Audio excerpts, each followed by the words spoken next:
Net so vinnig enetjie van my af. Ek en my vrou het 'n lekker uitgerit gaan doen vandag, vanoggend bietjie trail gaan raai hier op die plaas.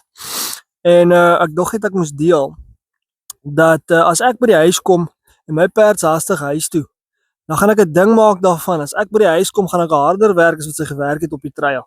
Want dit leer vir haar om rustig te raak as ek daar buite is, want sy weet sodra ek by die huis kom, het ons nog werk wat oor is. So dan wil sy nie hastig huis toe wees nie.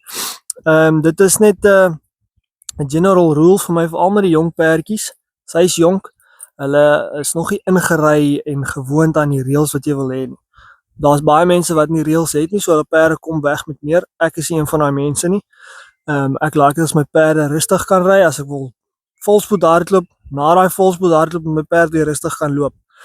En ek oefen dit elke dag as ek met my perd gaan uitry.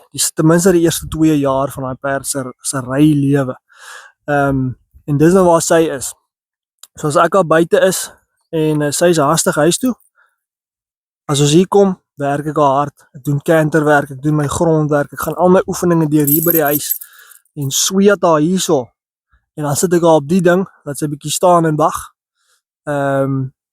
Wat ook verseker dat hulle is nie malkoppies, ek laat hulle net in die kamp en gaan as ek hier kom en daai probleme bou op nie. So ja, ek hoop dit help. Dis iets wat ek doen, is iets wat ek vir my kliënte gedoen het toe ek nog perde voltyds getrein het. So ja, ek hoop dit help.